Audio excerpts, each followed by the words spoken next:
Karena pada saat cewek-cewek ini udah gak bernyawa, si Willy ini mempunyai kebiasaan yang sangat mengerikan, yaitu dia selalu mengganggu mereka dan menjagal mereka mirip dengan cara dia menjagal hewan ternaknya. Dia pun menguliti tubuh korbannya dan kemudian dagingnya ini dicampurkan dengan daging babi dan ternaknya. Tak hanya itu, daging korban juga dicampurkan dengan daging babi yang dia jual di kota Vancouver.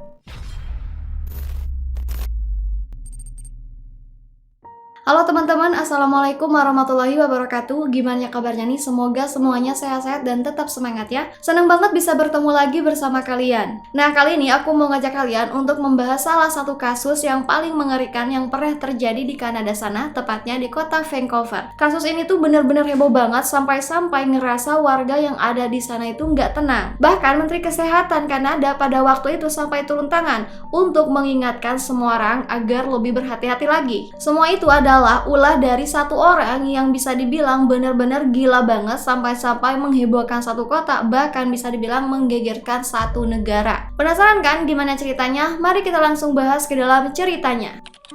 In shadows I walk alone, where the secrets are unknown, silent whispers round the bend, chilling figures never. Oke, kita mulai dari awal kisah pelaku ini ya.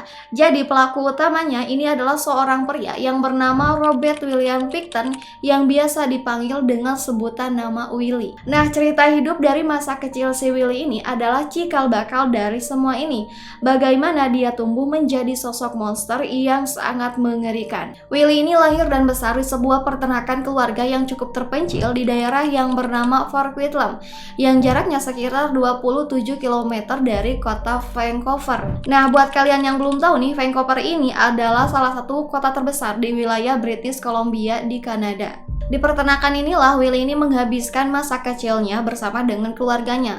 Keluarganya sendiri terdiri dari Leonard Pickton, yaitu ayahnya Willy, dan ibunya yang bernama Helen Lois Pickton, dan juga adik kecilnya yang bernama David Pickton, yang usianya hanya berbeda 2 tahun dari Willy. Peternakan keluarga Pickton ini gak main-main loh, wilayahnya sangat luas sekali sampai ke 40 hektar. Luas banget kan? Nah, kemudian ternak-ternaknya ini juga banyak. Biasanya dia bisa menghasilkan ratusan ekor babi perharinya. Orang tua Willy sendiri, yaitu Leonard dan Helen, benar-benar sibuk untuk mengurus bisnis ini. Meskipun ternak mereka ini sangat besar dan sangat luas, mereka ini tidak punya pegawai. Mereka hanya mengandalkan tenaga sendiri yang dibantu oleh Willy beserta adiknya yang udah dilibatkan sejak kecil dalam bisnis ini. Gak cuma bantu-bantu biasa ya, mereka ini bahkan dipaksa untuk ikut kerja keras dalam mengurus ternak setiap hari. Kehidupan Willy kecil pun menjadi sangat keras. Dia hanya masuk sekolah 2 hari dalam seminggu, sisanya dia gunakan untuk membantu orang tuanya di peternakan. Hal itu berdampak pada waktu mainnya, waktu sekolahnya, semuanya dikorbankan demi pekerjaan ini. Orang tuanya ini sangat disiplin, bahkan bisa dibilang sangat ekstrim. Mereka lebih mengutamakan bisnisnya ini dibandingkan memperhatikan anak-anak mereka sendiri. Masa kecil Willy dan adiknya pun ini penuh dengan kerja keras, tanpa perhatian dan tanpa kasih sayang dari kedua orang tuanya. Tapi namanya juga anak kecil ya, si Willy ini tetap berusaha mencari cara untuk menghibur dan untuk mengisi waktu dengan caranya sendiri. Kemudian saat di sekolah dia pun berusaha untuk mencari teman. Dia pun berusaha berharap dia bisa mempunyai tempat pelarian dari kerasnya hidup di peternakan. Tapi sayangnya justru di sekolahnya ini dia malah diasingkan. Hal itu dikarenakan bau ternak yang selalu menempel di tubuhnya, dan akhirnya bukan mendapatkan teman, si Willy ini malah diejek sama teman-temannya. Dan bahkan teman-temannya menjuluki si Willy ini dengan sebutan Sticky Pig atau babi bau. Julukan ini pun membuat si Willy makin minder, sampai-sampai dia pun menjadi takut untuk pergi ke sekolah. Dan bahkan si gurunya pun ini sering banget meremehin dia, menganggap kalau si Willy ini lambat dan kurang pintar dibandingkan dengan anak-anak yang lain. Pernah suatu hari gurunya ini ngomong kepada kedua orang tuanya Willy kalau Willy ini adalah anak yang bodoh. Nah, mendengar hal itu, orang tua Willy ini nggak peduli sama sekali, malah peduli sama peternakannya. Akhirnya mereka memutuskan kalau Willy ini lebih baik tidak sekolah setiap hari, cukup 2 hari dalam seminggu saja, dan sisanya Willy harus membantu mereka di peternakan itu. Dan tentunya hal ini membuat dia sangat kesepian. Di umurnya yang masih 12 tahun ini, Willy akhirnya memutuskan untuk nabung dari uang uang jajannya untuk membeli anak sapi. Sapi kecil ini menjadi satu-satunya teman yang bisa membuat Willy senang.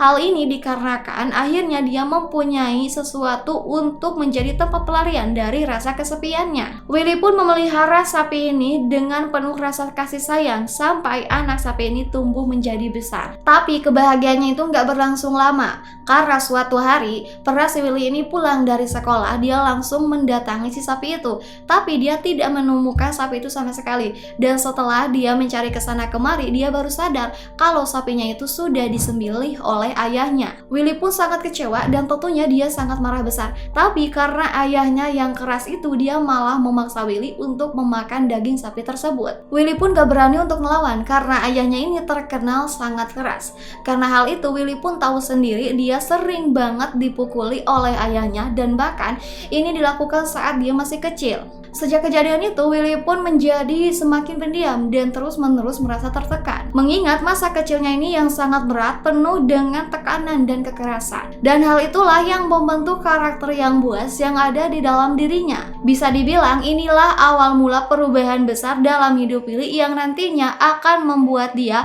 menjadi sosok yang mengerikan saat dia dewasa. Nah, dan tepatnya pada tahun 1979, Willy pun sudah beranjak dewasa. Dan pada saat itu, kedua orang tua Willy sudah tiada. Dan akhirnya si Willy pun mulai mengambil alih peternakan keluarganya itu. Sementara adiknya sendiri yang bernama David ini memilih jalan yang berbeda. Meskipun dia tetap tinggal di wilayah yang sama, tetapi dia menjalani hidupnya sendiri. Bahkan si David ini bergabung dengan komunitas motor Harley yang diberi julukan dengan nama Hell Angel. Jadi bisa dibilang nih, meskipun mereka ini tinggal di tempat yang sama, tapi Willy dan David ini mempunyai kehidupan masing-masing yang berbeda. Nah, karena si Willy ini sudah terbiasa dengan rutinitas peternakan sejak kecil, dia pun memilih untuk melanjutkan bisnis ternak dan juga jagal milik keluarganya ini. Dan seiring berjalannya waktu, Willy pun semakin nyaman dengan pekerjaan ini. Ditambah lagi, sekarang Willy bisa pegang uang sendiri hasil dari peternakan itu. Dan untuk pertama kali dalam hidupnya, dia bisa mempunyai kesempatan untuk merasakan sesuatu yang gak pernah dia rasakan di waktu dia masih remaja, yaitu perhatian dari seorang wanita. Oh ya, di masa mudanya ini si Willy ini sering banget dijauhi sama perempuan gara-gara dijuluki Stinky Pig yang membuat dia aneh dan merasa bau. Jadi begitu dia mempunyai kesempatan ini, dia pun kemudian mulai mencoba untuk healing dengan mendatangi kawasan yang bernama Lautrec di kota Vancouver. Lautrec ini dikenal sebagai area yang terdapat banyak prostitusi dan juga narkoboy. Disinilah Willy akhirnya menemukan pelampiasan dan dia merasa sangat diterima oleh para wanita malam yang berada di sana. Dan pastinya dong si Willy ini senang banget. Dia mulai merasa dihargai dan mulai merasa diakui, sesuatu yang gak pernah dia dapatkan sebelumnya. Si Willy ini terkenal dengan sangat royal dan tidak pelit untuk mengeluarkan uang buat wanita-wanita yang berada di sana. Dan karena sifatnya yang royal ini, banyak wanita-wanita yang tertarik untuk berkencan dengannya. Dan mereka pun menganggap si Willy ini sebagai bos ternak yang kaya dan dermawan banget. Mendengar pujian itu, si Willy pun merasa sangat puas karena akhirnya dia bisa punya orang-orang yang memperlakukannya dengan baik. Meskipun kita tahu kalau semua ini hanya karena uangnya yang banyak. Nah, suatu hari adiknya yang bernama David ini mempunyai ide untuk menjual sebagian tanah peternakan tersebut. Dan rencananya uang hasil dari jual tanah tersebut mereka gunakan untuk membuat klub malam di daerah mereka. Soalnya daerah itu terkenal daerah yang kecil, kumuh, dan gak ada hiburan sama sekali. Dan akhirnya Willy dan juga David pun sepakat. Mereka pun akhirnya menjual sebagian dari tanah peternakan keluarga mereka dengan harga sekitar 5,6 juta dolar Kanada, yang itu termasuk jumlah yang sangat besar untuk mereka berdua. Kemudian di tahun 1996 dengan modal itu mereka mulai merubah lumbung peternakan tua keluarga itu menjadi sebuah klub yang langsung menjadi pusat hiburan baru di sana. Klub itu bukan cuma menjadi tempat hiburan biasa, tetapi juga menjadi lokasi komunitas motor Harley Hell Angel, yaitu geng motornya si David. Nggak cuma itu, tempat ini dipenuhi oleh cewek-cewek malam atau PSK. Tempat ini dijadikan tempat mabuk, bahkan menjadi tempat untuk transaksi narkoboy. Semakin lama, klub ini pun semakin ramai. Klub ini dipenuhi oleh anak-anak muda dan berkembang menjadi tempat prostitusi dan pesta-pesta liar di area itu. Dan bagi Willy sendiri, hal ini menjadi fokus bisnis ya, yang menghasilkan uang yang sangat besar dan sekaligus tempat pelarian dari kehidupan peternakan yang monoton saja. Klub itu pun terus berkembang menjadi pusat prostitusi terbesar di daerah itu. Dan pada tahun 1997, Willy pun mulai sering membawa cewek ke rumahnya sebagai penghibur pribadinya. Tapi dari sini sisi kelam Willy pun muncul. Fetisnya itu ternyata cukup ekstrim dan sangat sadis banget. Dan fetisnya itu lebih ke arah kekerasan fisik yang sangat serius. Dia suka mengikat, memborgol, dan bahkan memukul cewek-cewek itu yang dia bawa pulang sampai mereka terluka parah. Bahkan dari cewek-cewek itu ada yang berusaha kabur karena nggak kuat dari perlakuan sadis si Willy ini. Tapi ketika mulai memberontak, si Willy ini malah semakin berutang. Dan jika cewek-cewek itu tidak bisa memuaskan fetisnya, maka mereka pun akan berakhir di sini, alias meninggoy di tangan si Willy. Tapi ini baru sebuah permulaan dari kejamnya si Willy ini. Karena pada saat cewek-cewek ini udah gak bernyawa, si Willy ini mempunyai kebiasaan yang sangat mengerikan, yaitu dia selalu mereka dan menjagal mereka mirip dengan cara dia menjagal hewan ternaknya. Dia pun menguliti tubuh korbannya dan kemudian dagingnya ini dicampurkan dengan daging babi dan ternaknya.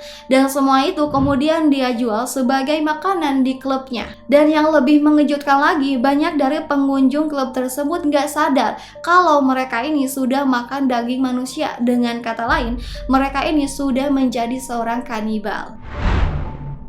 Kemudian bagian dari tubuh lainnya si korban seperti jeroan ini juga dicampur ke dalam makanan babi yang disajikan di klub. Semua itu dijadikan makanan yang dinikmati oleh semua pengunjung klub di sana, termasuk juga oleh adiknya yaitu si David. Semua bagian dari tubuh korbannya itu tidak pernah ada yang tersisa. Semuanya sudah hilang bagaikan korbannya itu tak pernah ada. Dan gak cuma itu, si Willy juga memajang bagian-bagian tubuh korban di rumahnya seperti semacam trofi. Ini benar-benar mengerikan kan? Dan bahkan bagian yang tidak terpakai dia buang ke pabrik daur ulang, yaitu tempat dia membuang limbah ternaknya. Dan di sana sisa-sisa itu diolah menjadi pupuk organik, benar-benar tidak ada bagian tubuh yang tersisa. Jadi semua bagian tubuh korbannya itu nggak ada yang sia-sia. Si Willy ini benar-benar memastikan tidak ada jejak yang tersisa agar semua aslinya ini tidak pernah meninggalkan jejak. Setelah melakukan semua itu, si Willy ini merasa seolah-olah dia sangat kuat dan hebat. Dia merasa dia bisa melenyapkan tubuh korbannya itu sampai habis, dan karena hal itu dia pun mulai ketagihan. Dia pun terus-menerus melanjutkan tindakan brutal ini ke cewek-cewek lain yang bekerja sebagai penghibur di klubnya sendiri. Dia melakukan semua itu mulai dari tahun 1997